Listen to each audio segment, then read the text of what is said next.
He controlled half of Seoul. His name moved through the underworld the way weather moves. You didn't see it coming until it was already on top of you. His mother's home was one of the most protected addresses in the city. So when the call came at 2 in the morning, "Come now, it's bad," he didn't believe it. Not really. Not until he saw the gates. Not until he walked through the broken door. Not until he followed the smell of blood down the corridor and pushed open the door to his mother's sitting room. She was on the floor, and there was a woman crouched over her. A stranger, black, in a nurse's uniform, working in the ruins of a room his enemies had just destroyed. She didn't look up when he entered. She said, "Don't touch anything. I have a drain-in." And then she told him exactly what to do. If you think you already know where this goes, you don't. Like this video, and consider subscribing to this channel. The rain had been falling for 3 hours. It hit the gravel outside the Kwan family villa sideways, the kind of rain that doesn't care about anything. His car came to a stop before the brakes fully caught. He was already out the door. His shoes sank into the wet gravel. He didn't look down. 3 of his men were on the ground near the gate. He checked for pulses as he passed them. All 3 breathing, unconscious but alive. That told him something. The people who came here tonight hadn't come to kill. They'd come to send a message. He was about to find out what the message was. The villa's main door had been kicked open from the inside. The lights in the entrance hall flickered every few seconds, like something in the wiring had been cut and was trying to reconnect. A painting, one his mother had kept since before he was born, lay face down in a puddle of rainwater on the marble floor. The smell reached him at the end of the corridor. Copper. Warm. Unmistakable. He pushed open the door to his mother's sitting room and stopped.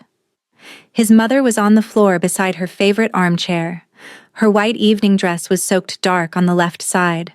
Her chest rose in short, wet pulls of breath. The kind of breathing that sounds wrong the moment you hear it. Like something inside isn't working the way it should. But she wasn't alone. A woman was crouched over her. Black. Tall. Even crouching. She wore a nurse's uniform, pale blue, with dark stains at the cuffs and hem. Her feet were bare. The cardigan she had been wearing when she arrived that evening was in pieces. She had torn it into strips. Those strips were packed into his mother's side, tight and deliberate, holding something in place that couldn't be allowed to move. A piece of thin tubing ran from a small cut in his mother's left chest wall into a sealed plastic bag. The bag from a medical kit that lay open and emptied on the floor beside her. The bag was filling slowly, dark red against the clear plastic. The woman counted under her breath, watched the bag, watched his mother's chest.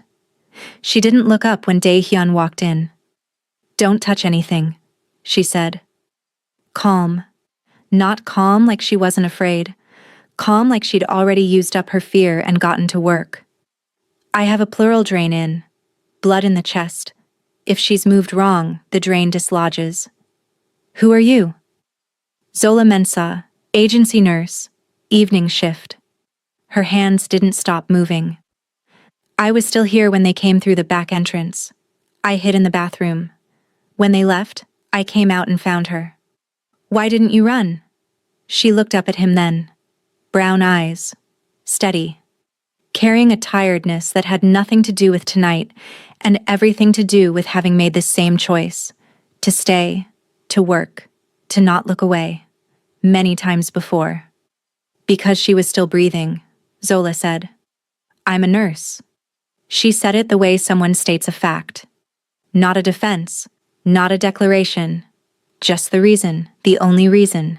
Dae-hyun crossed the room, crouched beside his mother, and looked at the makeshift drain. He'd seen a lot of things in his life. He'd never seen anything built from nothing that was keeping someone alive. He took out his phone. He made the call. The private ambulance arrived in 11 minutes. 3 men from a discreet medical service his organization had used for 15 years. Their lead physician, a small, quiet man named Dr. Park, walked in, Assess the situation in 30 seconds, then turn to Zola. Talk me through it. She did. Clean, fast, precise.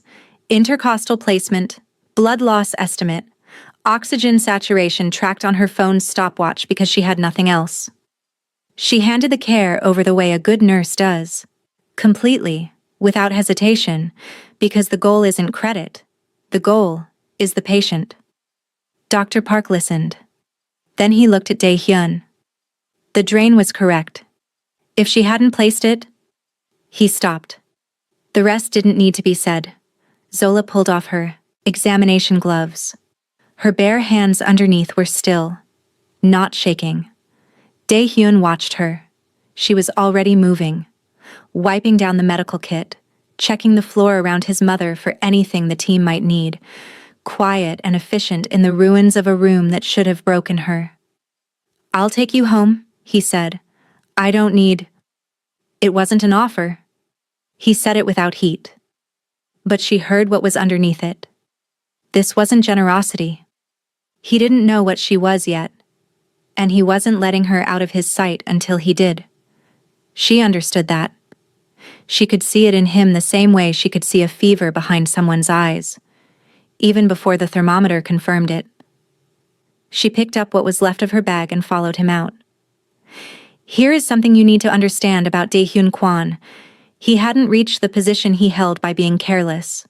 Every person in his life, every person, had been assessed. Motives mapped. Loyalties tested. Trust was something he extended the way you extend a hand into water you haven't checked the depth of. Carefully, incrementally, ready to pull back. A stranger who appeared at the worst moment of his family's life and had the exact skills to handle it? That wasn't luck. That was a pattern. And in his world, patterns were never accidental. So while part of him recognized what Zola had done in that sitting room, another part of him, the part that had kept him alive for 30 years, filed it under the same category as everything else. Unknown. Possibly dangerous. Watch her. His compound was 40 minutes outside the city. Steel and glass built into a hillside. From the outside, it looked architectural, like something you'd see in a magazine. From the inside, it was what it actually was. A fortress where every corridor had sightlines, and every door had a secondary lock. She was given a room. White walls, clean linens, a window that looked east over the hill. A guard was posted in the hall outside. She stood at the door and looked at the guard. Then she looked at Dae-hyun. "Am I a prisoner?" "You're a guest." "Then the guard is a courtesy." "The world is a dangerous place, Ms. Mensah." She looked at him for a moment. "For some more than others, that depends on whose world you're standing in." He left. She stood in the white room and looked at the window for a long time before she sat down. 3 days passed. Dae-hyun watched her the way he watched everything. From a distance, through the compound's camera feeds, through his men's reports, through his own intelligence network pulling apart every detail of her life. What they found was completely clean. So clean it made him more suspicious, not less. But here was the problem. Every morning she was up before 6. Every morning she walked directly to his mother's medical suite and checked every line, every reading, every piece of equipment with the focused attention of someone who actually cared, whether the numbers were right. She spoke to his mother while she was unconscious, about the weather, about something she was cooking, about a book she was reading. Quiet, low conversation, like she was filling the room with something warm so the woman in the bed would know the world was still there. On the 4th day, he stood in the corridor outside the medical suite. He could hear her reading. Korean. Slow, slightly mispronounced, completely serious. His mother's novel from the nightstand. He stood there for a long time. Then he walked away. He told himself he was assessing her. He told himself the surveillance was necessary. He told himself a lot of things he'd gotten very good at telling himself over the years. But here is what he didn't tell himself. That in 30 years of running an empire built on the loyalty of people who feared him, he had never once seen anyone stay. His mother woke on the 7th day. Her eyes opened at 4:45 in the morning. She looked at the ceiling. She looked at the monitoring equipment. She looked at Zola adjusting the IV line with the unhurried confidence of someone who'd been doing this for hours. "You stayed," Hansu said. Zola looked at her. "Yes, ma'am." "Why?" "Because you were my patient." The older woman studied her. 70 years of a city in those eyes. 70 years of watching men claim things and women hold them together. "My son thinks you're a spy," she said. "I know." "Are you?" "No." Hansu nodded once. Like that confirmed something she'd already decided privately. "He was a gentle boy," she said. "He used to bring home birds with broken wings." "Did you know that?" "He'd carry them in his jacket and keep them in a box in his room until they could fly." She paused. "And then the world got hold of him. The world always gets hold of the gentle ones first." Zola didn't fill the silence. She was good at not filling silences. "When he comes this morning," Hansu said, "I won't speak to him. I'll speak through you. Everything he wants to know, he asks you. Everything I want him to hear, you tell him." Zola looked at her. "He won't like that." "I know." And for the first time, something that was almost a smile crossed Hansu Kwan's face. "That's exactly why." Dae-hyun arrived at 7. Dark suit, black coffee, controlled in the specific way of a man who starts controlling himself before he's fully awake. He said good morning to his mother. His mother looked at Zola. He felt it like a door closing. "Mother." Silence. He looked at Zola. "What does she want?" "She wants you to put the coffee down, take the jacket off, and actually sit, not perch." The muscle in his jaw moved. He set the coffee on the table. He took the jacket off, folded it, precise, and sat in the chair beside the bed like a man lowering himself onto something that might give way. Hansu nodded, satisfied. And that was how it went, for the next 10 days. Everything went through. "Zola." Hansu spoke, sometimes in a whisper, sometimes at full volume, and Zola translated. But more than translated, she interpreted. And sometimes, when the words needed it, she edited.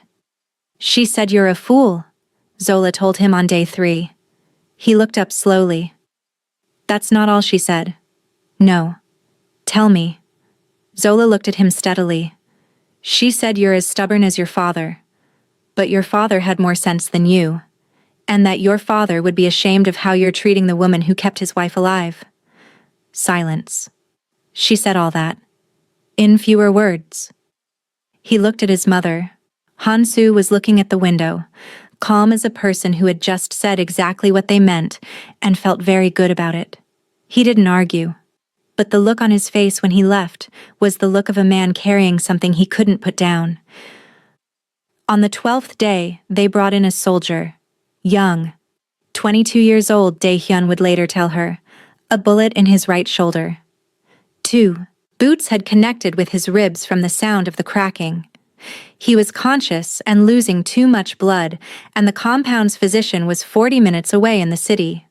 His men carried the soldier into the medical wing because it was the medical wing and Zola was there.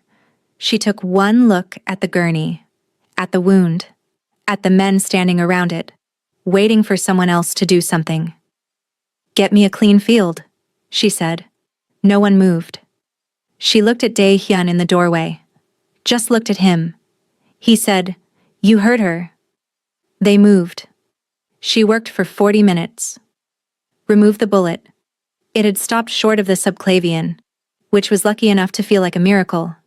Irrigated, packed, sutured, taped the ribs with efficient, practiced speed. She had the young man on oxygen and sedated for pain before most of his colleagues outside the door had stopped pacing. When she washed her hands and turned around, Dae-hyun was still there. "Thank you," he said. She looked at him, for a moment. "How old is he?" 22. She didn't say anything else. She looked back at the young man on the gurney. His face was slack with relief now, the way faces go when the body finally stops bracing. He looked like somebody's little brother. He looked like something that should have been protected. She picked up the waste from the tray. She walked out. She did not look at Dae-hyun as she passed him. If she had, he would have seen what was in her face. Not anger, not judgment. Grief.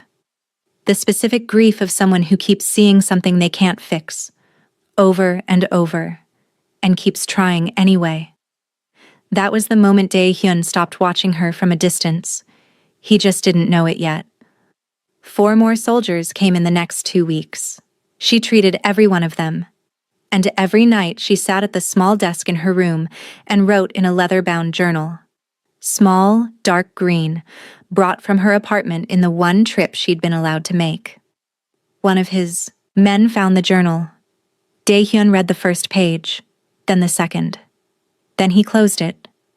He brought it to her room that evening and set it on the desk in front of her. She looked at it, then at him. You read it. Enough. And? It's not intelligence. He met her eyes. It's a woman trying to keep her mind in a situation that would break most people. He paused. My men should not have touched it. I'm sorry. She looked at him for a long time. You're not as monstrous as you work very hard to appear, she said. Something moved behind his eyes. Brief, real.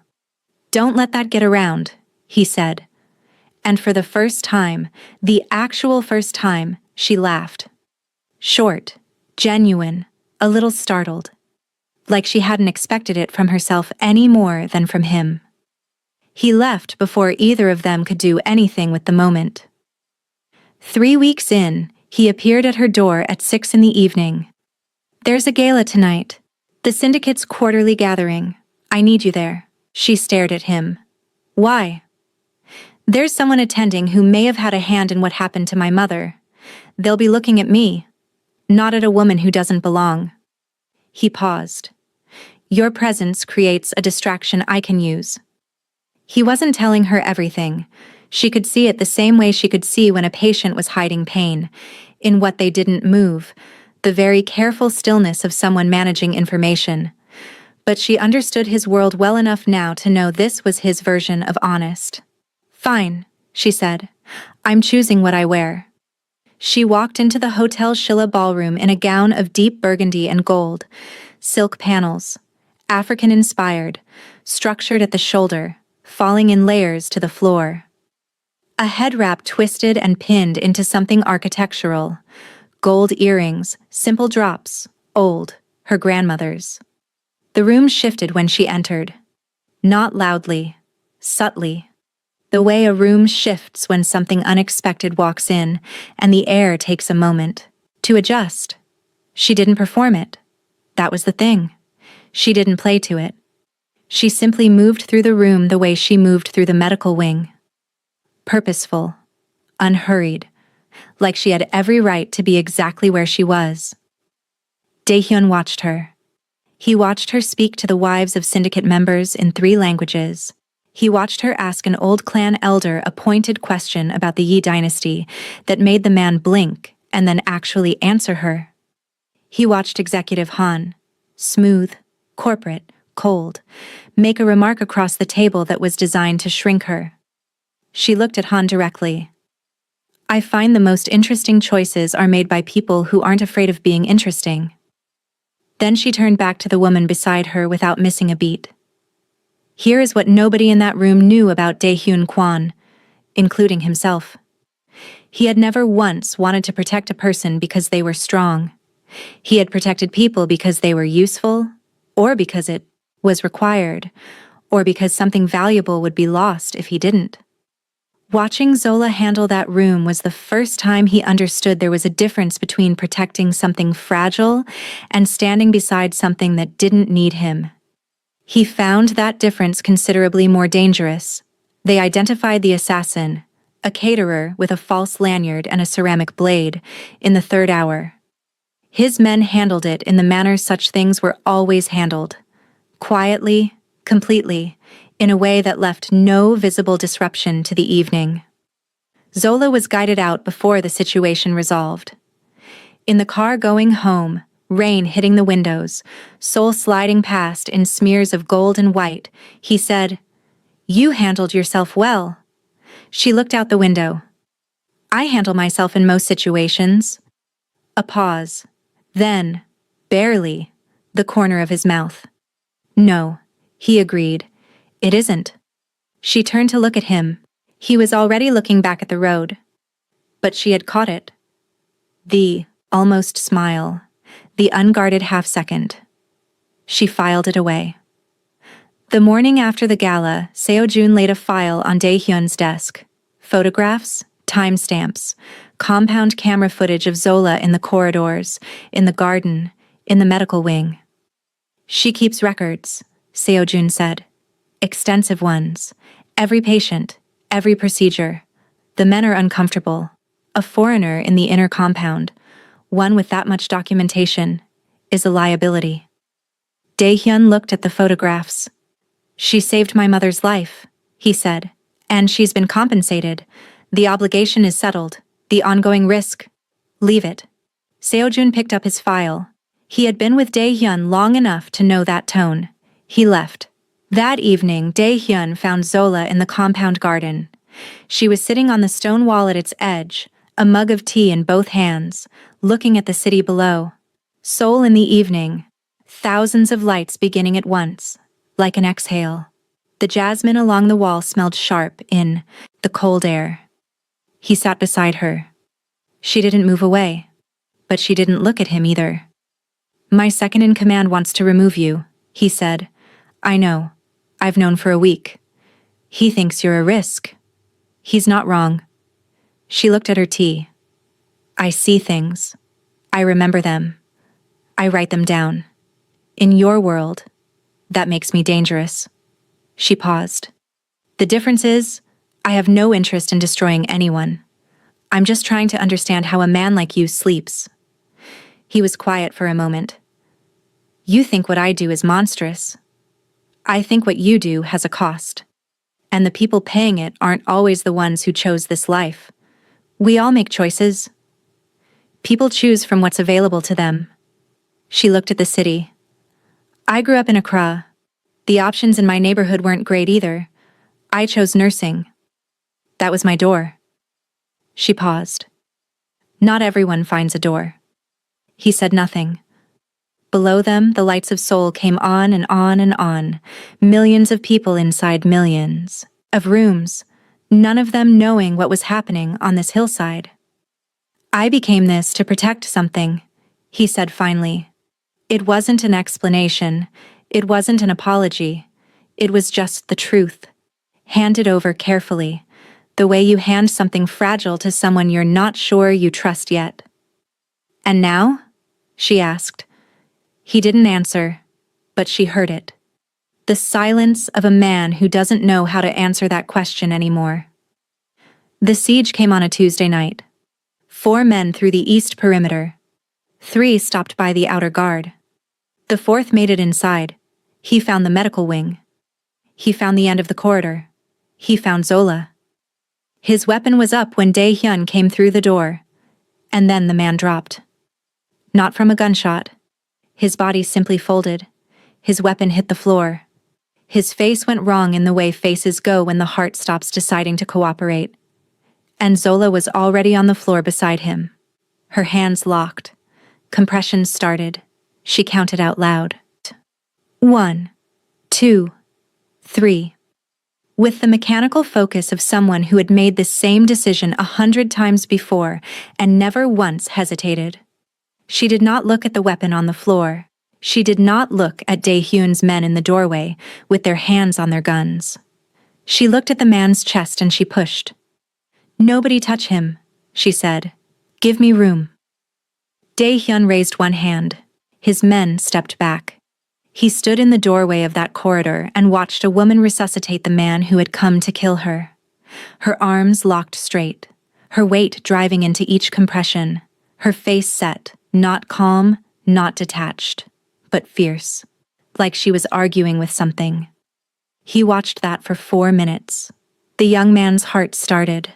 She sat back on her heels and breathed. Then she arranged for his transfer, wrote a clinical note for the receiving physician, and walked out into the corridor, where she sat down on the floor with her back against the wall and put her face in her hands.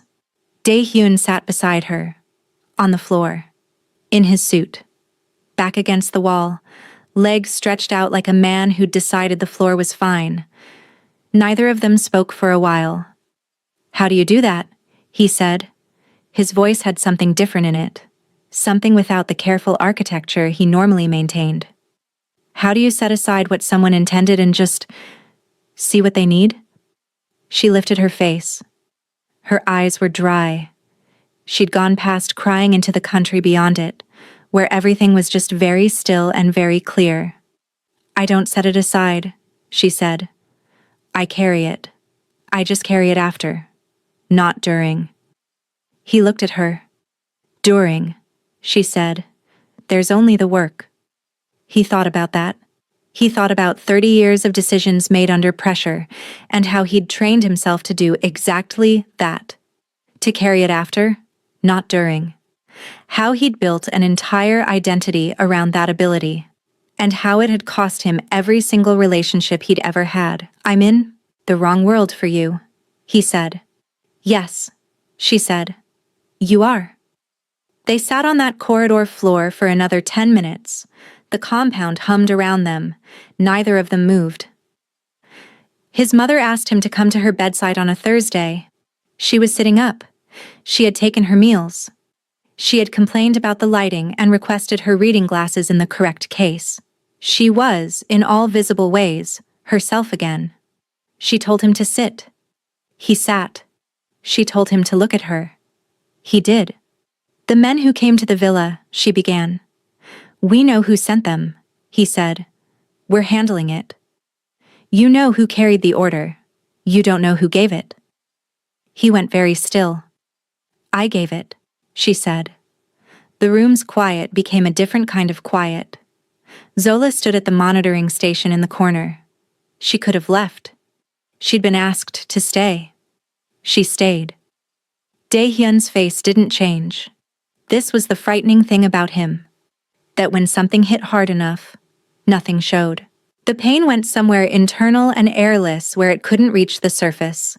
Han-soo explained it cleanly. The security team had been instructed to stand down through a back channel she'd maintained since his father's time. The men who came, Councilman Oh's men, arranged in advance, briefed precisely on how far and no further, had been controlled.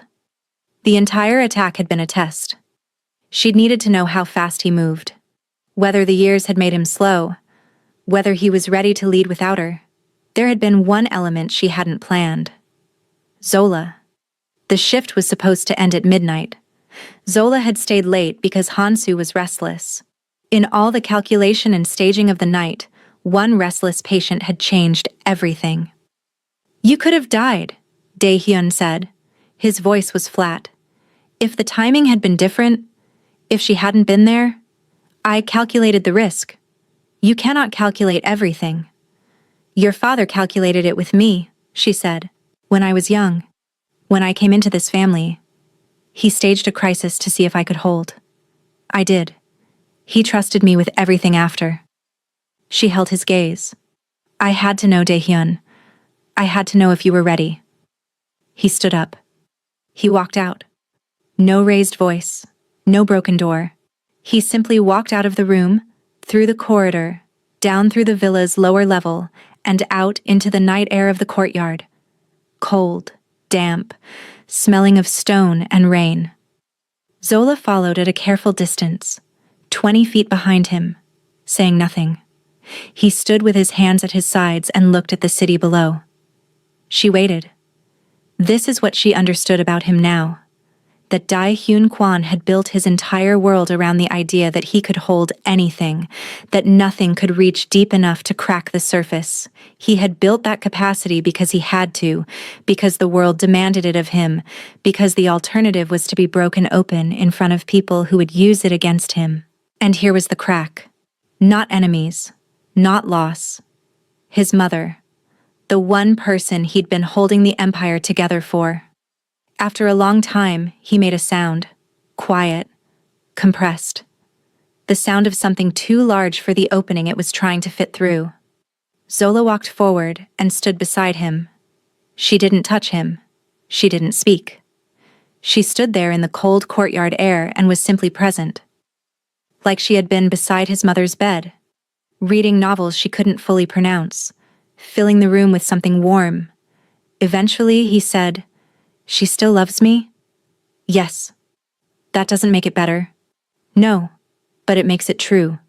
He turned to look at her, and his eyes, for the first time, were just his eyes. Nothing guarded behind them. No architecture. Just the face of a person who had lost something and was standing in the aftermath of it. He stayed. She stayed. What followed was a month Zola would remember in fragments for the rest of her life. The investigation into the nursing agency confirmed it was a front. 3 shell companies. Money laundering. Owned by Choi Tae-won, Dae-hyun's primary rival, who lunched at clubs where politicians sat and moved money through legitimate vehicles the way other people moved furniture. Nurse Min, the quiet colleague who had once lent Zola an umbrella in the rain, had been paid to alter the IV medications.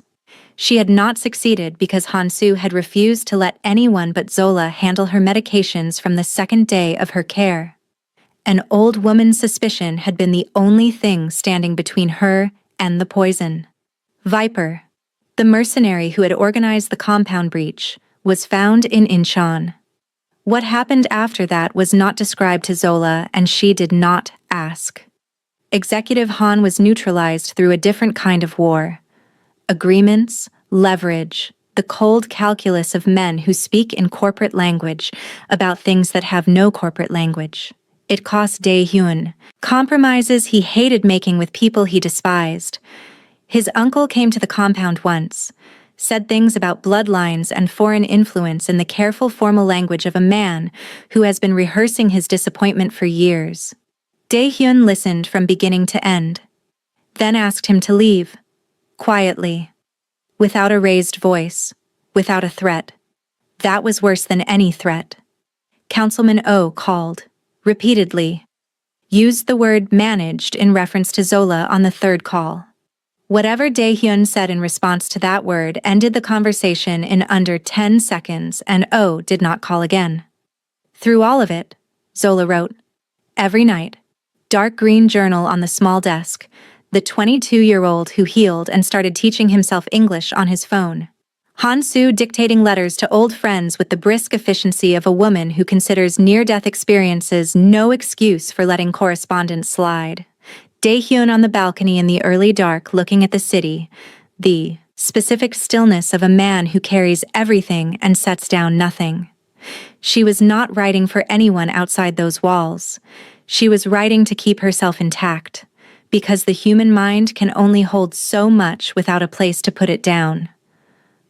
The war ended the way all wars between powerful men end, not with victory, but with arrangements, documents, territories redrawn, the Seoul underworld reorganized into an order everyone understood and no one celebrated. Dae-hyun came out of it standing, harder than he had gone in, more feared, more alone. Han-soo came home to the repaired villa on a Saturday morning, walked through the rebuilt gates on her own 2 feet, slowly, with the composure of a woman who has survived exactly what she arranged to survive. She held Zola's hand on the way in. She didn't hold anyone else's. In the garden that afternoon, she said, "You'll stay." Zola looked at the jasmine along the stone wall, the city below, the gates behind her, rebuilt in new, iron, the gravel already raked smooth. "For a little while," she said. Han-soo looked at her. "He'll ask you to stay permanently." "I know." The older woman was quiet for a moment. "And will you?" Zola didn't answer. The jasmine smelled the same as it always had. He found her in the garden that evening. She'd known he would. The city below was going dark at the edges, the last light sitting orange on the rooftops. The stone wall was cold under her hands. The air smelled of jasmine and damp stone and the particular cold of a city night beginning. He stood beside her. They looked at the city together for a long time without speaking. "Don't go," he said. He didn't say anything else first. No lead-up, no careful phrasing, just those two words. The most powerful man in the Seoul underworld, reduced to 2 syllables. Dae-hyun. "I'll build you a hospital." His voice was quiet, steady. He meant everything he was saying, and she could hear it. Not a donation, a real institution. Your name on it. Your team, your terms, your design. I'll fund whatever you want to build anywhere in the world you want to build it. He paused. I'll step back from anything that offends you. I'll change whatever needs to change. Just... He stopped. Stay. She looked at him. This man who had been built by a violent world into something capable of enormous destruction and... She had learned this the hard way. Enormous tenderness. Both things real. Both things him. She thought of the young man with the bullet wound, of the man she had resuscitated who had come to kill her, of every soldier in every corridor, of the ones she never saw, handled in dark places by people who answered to the man standing next to her. She thought of her journal, page after page of a world she could witness and document and survive, but could not cure. She stepped forward and kissed him. It wasn't tentative. It had too much behind it for that. Weeks of proximity, of crisis, of two people who had seen each other at their most unguarded. It tasted of salt, of something desperate, of something that had already made its decision before either of them knew it. It tasted like goodbye. She pulled back. She looked at his hands. They were clean. He had showered. He was perfectly composed, his hands still and empty at his sides. But she knew what those hands had directed in the past month. Not done personally. He wasn't that kind of man. But directed, ordered, enabled. The invisible weight of it had no smell and left no mark and was absolutely there. "You are the king of this world, Dae-hyun." He started to speak. "No. Listen." She kept her voice gentle. This wasn't cruelty. She had no cruelty for this man.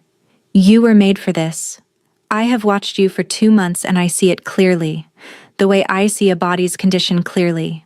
The throne fits you, not because you love what it costs, but because you're the only one in that room who takes the cost seriously, who counts what it breaks. She held his gaze. But I belong to the other world, the one that counts the cost of yours. Zola. The hospital needs nurses, the people who never find their way to your compound, the ones who end up in the streets with no one to put them back together. They need what I do. She paused.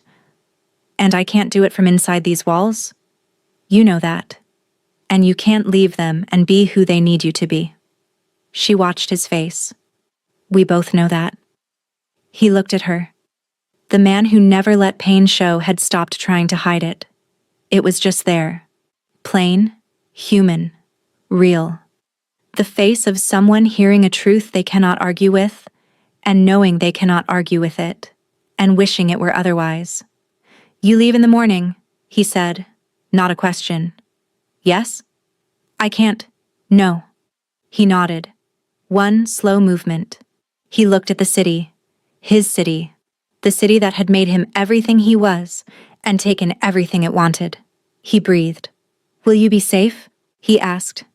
Out there. I'll be fine. She almost smiled. I can make a chest drain from IV tubing. I can handle most things. He looked at her, and he smiled. A real one. Brief, complete, reaching his eyes. The face under the face.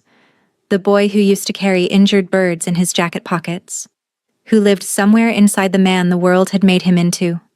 She kept it the way she kept things she needed. Carefully. In a place that would last. Good night, Dae-hyun. Good night, Zola. She was gone by 6 the next morning. A taxi to the gate. The same bag she'd brought to her apartment 6 weeks ago. Her journal. Her nursing kit. The Korean novel Hansu had pressed into her hands the night before. She did not look back when the car pulled away. Not because there was nothing worth looking at, because she knew herself well enough to know that if she looked back, she would not keep going forward. And forward was the only direction that made sense for the life she was returning to.